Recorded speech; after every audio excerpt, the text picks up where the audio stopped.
आइए आज आप सब जानेंगे वर्ष 2025 आषाढ़ मास शुक्ल पक्ष देवशयनी एकादशी कब है। तो जानेंगे व्रत के शुभ मुहूर्त के बारे में, पारण का समय कब होगा, पारण कब और किस चीज से किया जाएगा, देवशयनी एकादशी तिथि के दिन क्या करना चाहिए नहीं करनी चाहिए। तो आइए जानते हैं इन सबों के बारे में। आप सभी भक्तों को देवशयनी एकादशी व्रत की ढेर सारी शुभकामनाएं। आप सभी के जीवन में लक्ष्मी नारायण की कृपा से आप सभी को सभी प्रकार के सुख तथा समृद्धि की प्राप्ति हो। आषाढ़ मास शुक्ल पक्ष की एकादशी को इसे देवशयनी एकादशी, विष्णु शयनी एकादशी, हरि शयनी एकादशी, पद्मा एकादशी आदि नामों से जाना जाता है। यह व्रत बड़ा ही पुण्यफलदायी माना गया है। इस दिन से भगवान विष्णु 4 महीनों के लिए योग निद्रा में चले जाते हैं। इस दौरान शुभ तथा मांगलिक कार्य सभी बंद हो जाते हैं और फिर जब भगवान कार्तिक के महीने में देवउठनी एकादशी के दिन जागृत होते हैं तो उस दिन से जाकर के फिर शुभ तथा मांगलिक कार्य सभी शुरू होते हैं। देवशयनी एकादशी के दिन विशेष प्रकार से भगवान विष्णु की शेष शैया सहित लक्ष्मी नारायण की पूजा करनी चाहिए। इस व्रत को करने वाला कभी भी कष्ट नहीं पाता है। इसे धारण करने से अभिजीत वरदान की प्राप्ति होती है। लक्ष्मी नारायण भगवान इससे अति संतुष्ट होते हैं। यह व्रत सभी प्रकार के पाप और ताप को नष्ट करने वाली है। प्रत्येक माह के कृष्ण पक्ष और शुक्ल पक्ष की एकादशी तिथि के दिन एकादशी का व्रत धारण किया जाता है।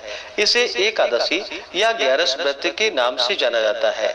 यह व्रत सभी प्रकार के पाप और ताप को नष्ट करने वाली है।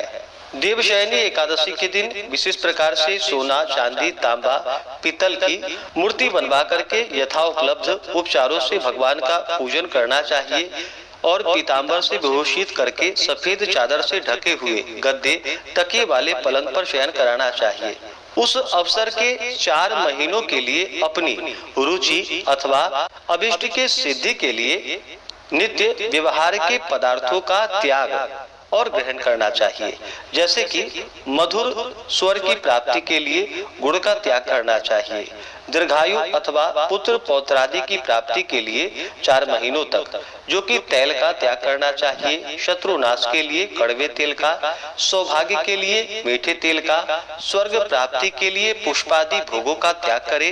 देह शुद्धि या सुंदरता के लिए परिमित प्रमाण के पंचगव्य का, वंश वृद्धि के लिए नियमित दूध का, कुरुक्षेत्र आदि के समान फल मिलने के लिए पात्र में भोजन करने के बदले पत्र का, और सर्व पाप क्षय पूर्वक सकल पुण्य फल प्राप्त होने के लिए एक भुक्त नक्त व्रत, अयाचित भोजन या सर्वथा उपवास करने का व्रत ग्रहण करना चाहिए।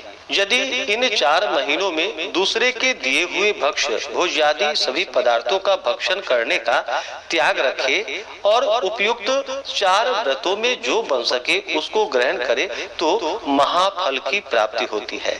चातुर्मासी व्रत धारण करने वालों को जो कि 4 महीनों तक के लिए चातुर्मास व्रत धारण कर लेते हैं, उनके लिए खास करके देवशयनी चातुर्मास व्रतों में पलंग पर सोना, भार्या का संग करना, मिथ्या यानी कि झूठ बोलना, मांस, शहद और दूसरे के दिए हुए दही भात आदि का भोजन करना और मूली, पटोल एवं बैगन आदि शाक पत्र खाना त्याग देना चाहिए। रामार्चन चंद्रिका में भगवान की मूर्ति को रथ पर चढ़ाकर घंटा आदि बाजों की ऊंची आवाज के सहित जलाशय में जाकर के जल में शयन कराने का विधान बतलाया गया है। आषाढ़ मास शुक्ल पक्ष की एकादशी तिथि प्रारंभ समय जो कि 5 जुलाई 2025 दिन शनिवार शाम 7:09 और एकादशी तिथि की जो समाप्ति है वह 6 जुलाई 2025 दिन रविवार रात्रि 9:17 पे एकादशी तिथि की समाप्ति है। तो सूर्योदय व्यापनी के अनुसार शुद्ध रूप से एकादशी का व्रत इस बार वैष्णव हो, स्मार्त हो, उन सबों के लिए 6 जुलाई 2025 दिन रविवार को देवशयनी एकादशी का व्रत धारण किया जाएगा। 5 जुलाई को दशमी दिन के नियम का पालन किया जाएगा। 6 जुलाई को व्रत धारण किया जाएगा और 7 जुलाई को व्रत का पारण किया जाएगा। व्रत पारण के लिए कहा गया है, व्रत का पारण हरिवासर समाप्त होने के बाद करना चाहिए, द्वादशी तिथि में करनी चाहिए। द्वादशी तिथि का पहला चौथाई हिस्सा हरिवासर का होता है। द्वादशी तिथि प्रारंभ समय 6 जुलाई 2025 दिन रविवार रात्रि 9:18 और द्वादशी तिथि की जो समाप्ति है वह 7 जुलाई 2025 दिन सोमवार रात्रि 11:12 पे द्वादशी तिथि समाप्त है। हरिवासर समाप्त जो कि 7 जुलाई की सुबह 4 बजे से पहले ही हरिवासर की समाप्ति है। व्रत का पारण 7 जुलाई को सुबह 5:29 से सुबह 8:25 तक व्रत का पारण किया जाएगा। इस व्रत का पारण यव चूर्णेन पारणम, जौ के चूर्ण से व्रत का पारण है। यह संभव ना हो पाए तो आप जल, फल या तुलसी दल से व्रत का पारण करें। एकादशी तिथि के दिन 6 जुलाई को ब्रह्म मुहूर्त का समय सुबह 4:08 से सुबह 4:49 तक होगा। सूर्योदय का समय सुबह 5:13, सूर्यास्त शाम 6:52 होगा। 6 जुलाई को राहु काल का समय शाम 5:10 से शाम 6:52 तक होगा और 7 जुलाई को राहु काल का समय सुबह 6:55 से सुबह 8:38 तक होगा। राहु काल समय के दौरान कोई भी शुभ कार्य या नया कार्य नहीं करना चाहिए, इस बात का ध्यान रखें। 6 जुलाई को प्रातः काल पूजा का शुभ मुहूर्त सुबह 4:28 से सुबह 5:29 तक होगा। अभिजीत मुहूर्त का समय सुबह 11:58 से दोपहर 12:54 तक होगा। विजय मुहूर्त का समय दोपहर 2:45 से दोपहर 3:40 तक होगा। अमृत काल का समय दोपहर 12:51 से दोपहर 2:38 तक होगा। गोधूली मुहूर्त का समय शाम 7:21 से शाम 7:52 तक होगा। संध्या काल पूजा मुहूर्त शाम 7:23 से रात्रि 8:23 तक होगा। नक्षत्र जो कि विशाखा नक्षत्र होगा रात्रि 10:42 तक, उसके बाद अनुराधा नक्षत्र होगा। योग शादी योग होगा रात्रि 9:27 तक, उसके आगे शुभ योग होगा। 6 जुलाई को रवि योग बन रहा है जो कि सुबह 5:56 से रात्रि 10:42 तक होगा और त्रिपुष्कर योग भी बन रहा है जो कि रात्रि 9:14 से रात्रि 10:42 तक होगा।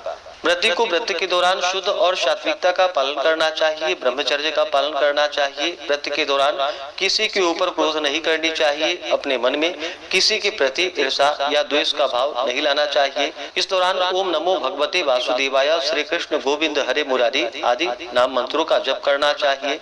इससे भगवान विष्णु अपने भक्तों पर अति प्रसन्न होते हैं और अपना कृपा प्रदान करते हैं। आप आगे के वीडियो में जानेंगे चातुर्मास व्रत में विष्णु शयनी एकादशी में क्या क्या करना चाहिए, क्या नहीं करना चाहिए। तो आशा करता हूँ कि यह जानकारी आपको अच्छा लगा हो।